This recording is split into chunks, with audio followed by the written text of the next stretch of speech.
Bismillahirrahmanirrahim. Assalamualaikum warahmatullahi wabarakatuh. Bismillah, alhamdulillah, wassalatu wassalamu ala rasulillah. Para jemaah al-asran, kita ngaji lagi ya.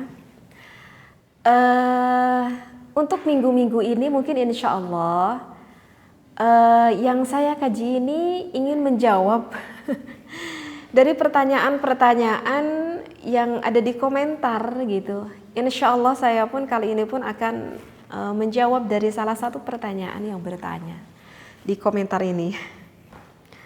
Yang ia tanyakan katanya gimana nih ketika suami istri sedang melakukan berhubungan, boleh gak sih kalau kita itu membaca sholawat katanya. Ataupun membaca dzikir yang lain mungkin ya, seperti itu. Baik. Bismillahirrahmanirrahim. Saya temui di dalam kitab Faidul Qadir. Wafil hadisi, jadi ada di dalam suatu hadis ya, hasun ala dzikri. Memang kita itu ada anjuran ya untuk selalu berzikir kita kepada Allah. Haitsu alaqa bihi hukmul ahbabiyati, yang mana zikir itu memang kan dikaitkan akan suatu kecintaan. Zikir itu kan artinya ingat. Berarti kalau ingat ya berarti itu menunjukkan bahwa kita itu adalah cinta terhadap siapa yang kita ingat. Dan kita berzikir kepada Allah itu menunjukkan bahwa kita itu yang cinta kepada Allah. Karena kita selalu mengingat akan Allah. Wa kullu mu'minin yarghabu fi dzalika kamalir raghbati liyafuzza bihadhil mahabbati. Dan setiap menginginkan hal tersebut dengan keinginan yang sempurna agar dengan kecintaan ini kita tuh menjadi orang yang beruntung begitu ya. Ya dengan kita sebabnya kita selalu mengingat Allah, kita selalu berzikir kepada Allah, ya kita kan bertujuan ingin menjadi orang yang sama juga dicintai oleh yang kita cintai gitu ya. Yaitu berarti oleh Allah. Kita mengharapkan Allah pun mencintai diri kita sehingga kita mendapatkan kemuliaan dan kita termasuk salah satu orang yang beruntung seperti itu. Fatuta'akadu mudawamatu dzikrillahi ta'ala fi jami'il ahwali. Nah, maka kita itu dianjurkan untuk selalu zikir kepada Allah, dianjurkan harus selalu ingat kepada Allah di dalam semua hal. Fi jami'il ahwali, di dalam setiap tingkah, di dalam semua hal. Tetapi ada lakin tetapinya. Yustasna minadz dzikril qur'ani, tetapi dikecualikan kalau misalkan pasangan suami istri yang sedang berjunub. Ya ketika berjunub itu adalah ketika pasangan suami istri yang sedang melakukan berhubungan sampai dia sebelum melakukan mandi besar ya.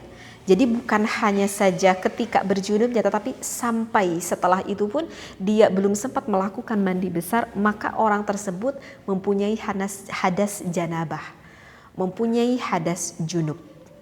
Maka kalau orang yang mempunyai hadas janabah ataupun hadas junub ini, maka tidak diperbolehkan membaca Al-Quran, dan membaca Al-Qurannya itu diniati hanya membaca Al-Quran saja. Ya, sekali lagi ya. Jadi untuk orang yang masih mempunyai hadas janabah, hadas junub itu, maka orang tersebut haram ya untuk membaca Al-Quran. Haram membaca Al-Quran itu kalau diniati membaca Al-Quran saja. Berarti kalau kita membaca Al-Quran tetapi tidak diniati untuk membaca Al-Quran, apakah itu boleh? Nah, maka kalau tidak diniati untuk membaca Al-Quran, maka itu hukumnya adalah diperbolehkan. Seperti itu ya. Misalkan kita itu sebelum melakukan mandi besar, misalkan ada tetangga yang meninggal, dan kita mengatakan innalillahi wa inna ilaihi raji'un, misalkan seperti itu ya. Dan kita tahu bahwa innalillahi itu adalah yang terdapat di dalam surat Al-Baqarah. Berdosa enggak kita mengucapkan sepenggal ayat Al-Quran? Kalau kita diniati membacanya bukan untuk membaca Al-Quran, tetapi kita diniati untuk berzikir, maka itu tidak berdosa. Artinya tidak apa-apa.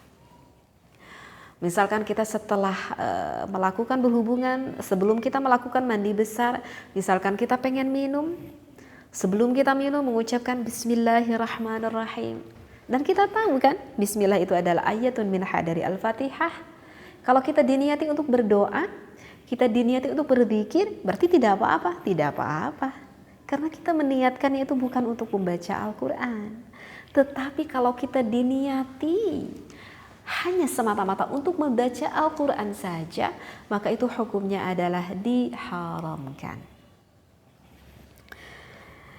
Oke, saya lanjut lagi. Halul janabati biqasdihi fa innahu haramun. Maka hal itu hukumnya adalah diharamkan. Wa yustasna min umumihi aidan al-mujami'u wa qadil hajati. Nah, begitu juga dikecualikan dari min umumihi dari keumuman zikir, orang yang sedang melakukan berhubungan intim tidak terlalu jauh dengan orang yang sedang buang hajat. Misalkan dikarenakan sedang buang air kecil ataupun buang air besar juga sama ya. Nah, kalau ini fayukrahu, maka ini hukumnya adalah dimakruhkan. Lahuma dzikrul lisaniyu.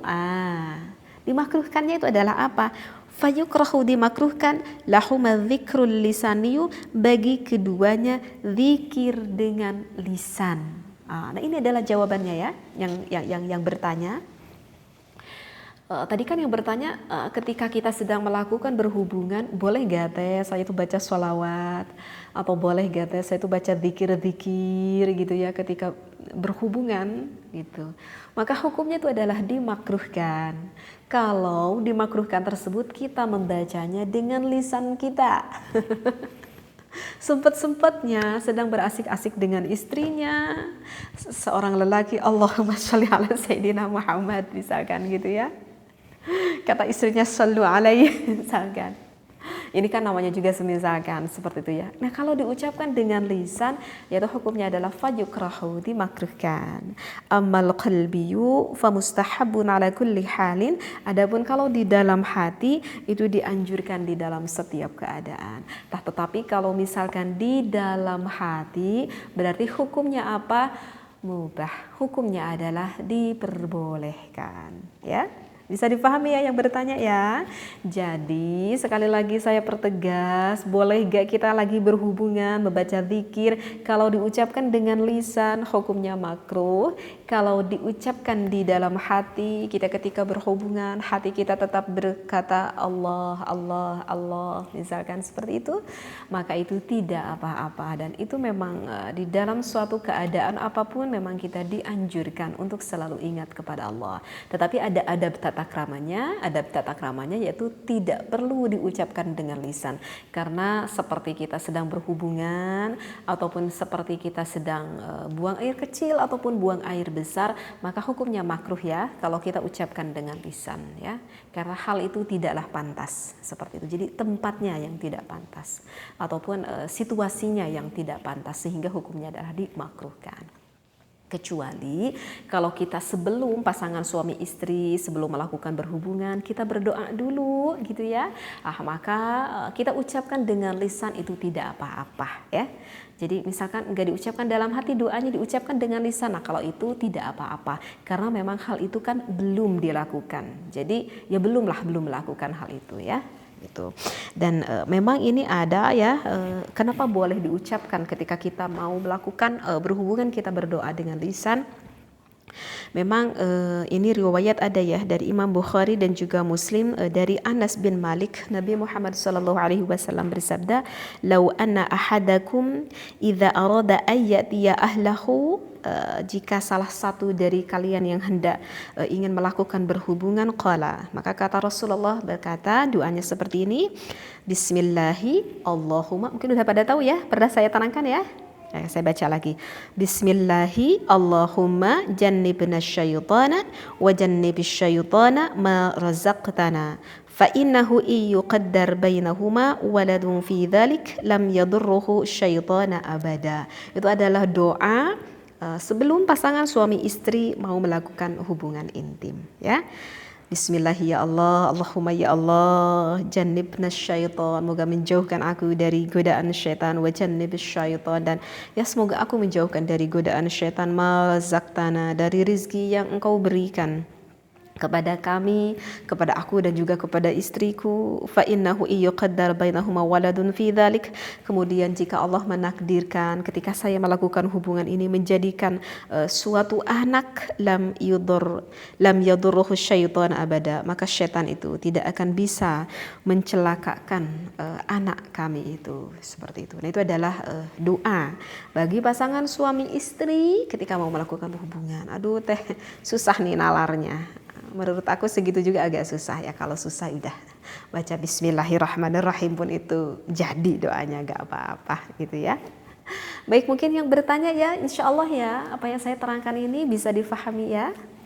Baik, wallahu alam, wabillahi taufiq wal hidayah, wassalamualaikum warahmatullahi wabarakatuh.